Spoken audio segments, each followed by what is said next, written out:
Kumusta po kayo? Bago po ang lahat, first things first.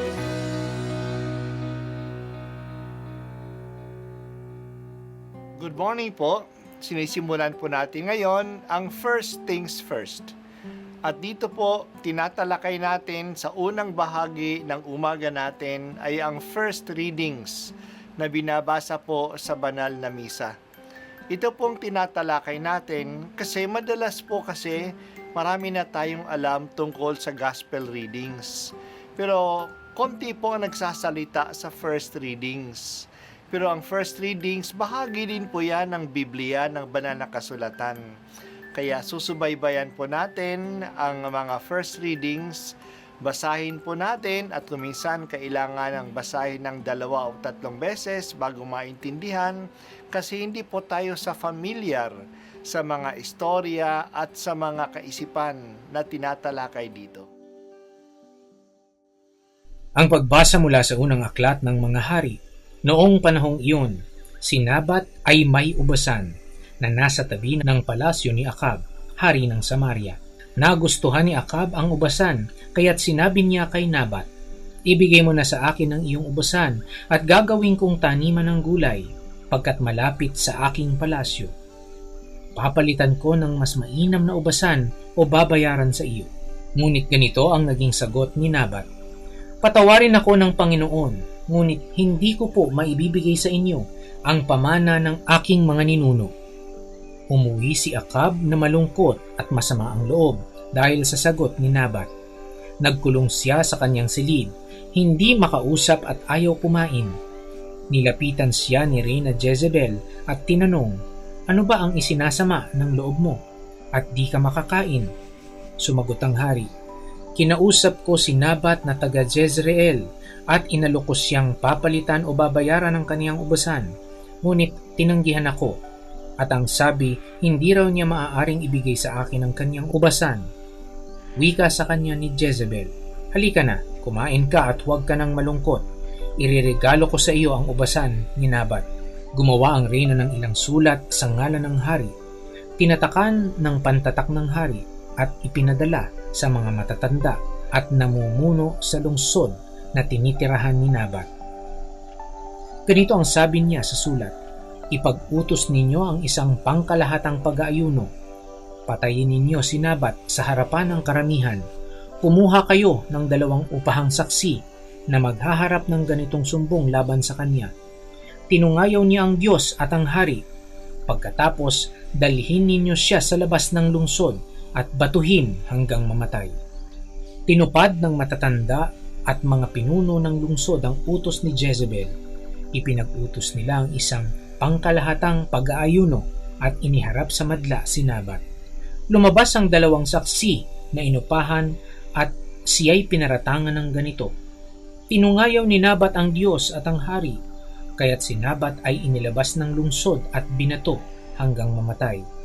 Nagpasabi agad sila kay Jezebel, "Patay na po si Nabat na taga Jezreel." Pagkatapos ng gayong balita, nagpunta si Jezebel kay Akab at sinabi rito, "Hayan, kunin mo na ang ubasang hindi mo mabili kay Nabat. Hindi na siya makatututol. Patay na siya." Nang malaman ni Akab na patay na si Nabat, pumunta siya sa ubasan upang angkinin iyon.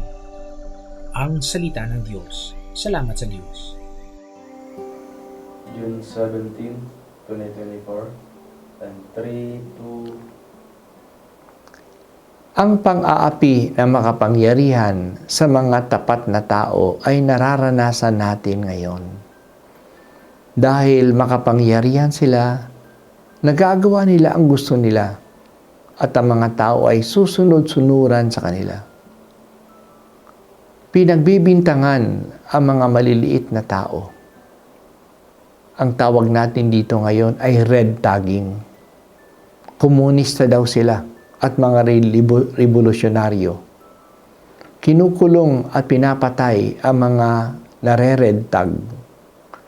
Ito ay nangyayari ngayon at ito'y nangyari na noon. Ganito ang nangyari kay Nabat.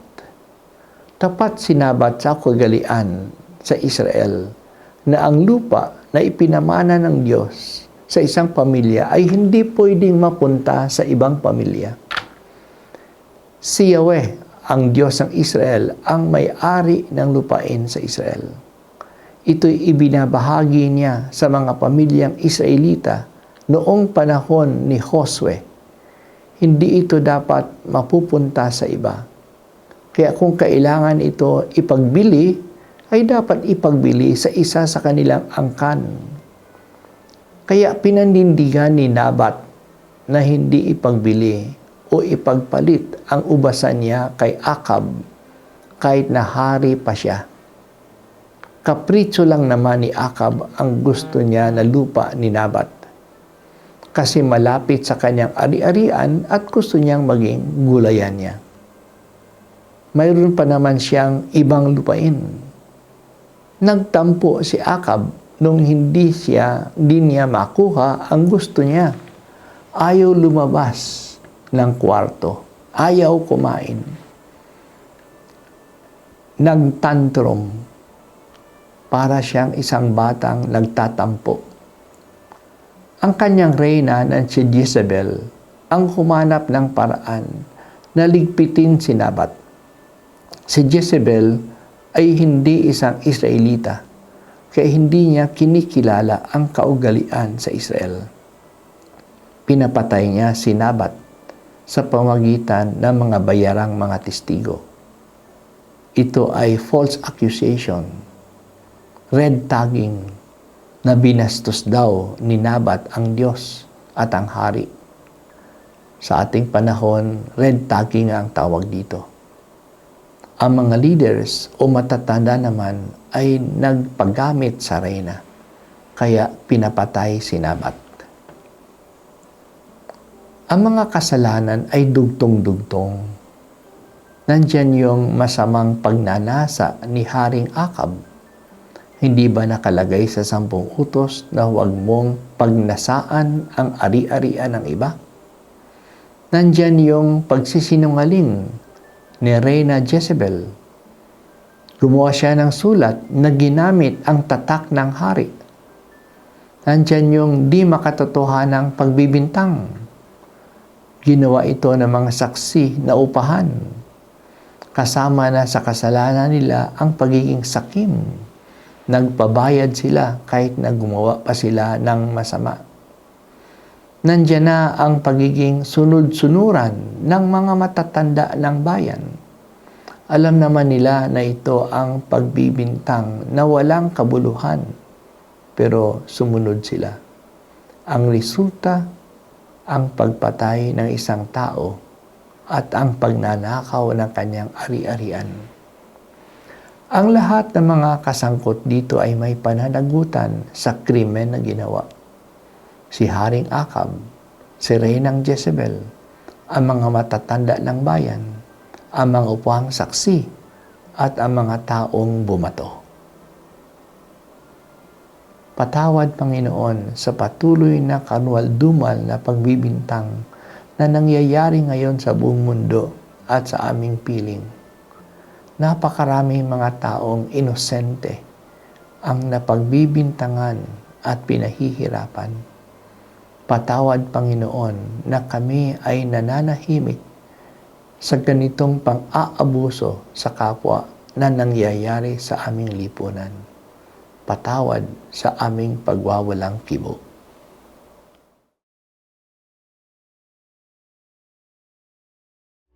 At ako po ay si Bishop Broderick Pabilio dito sa First Things First.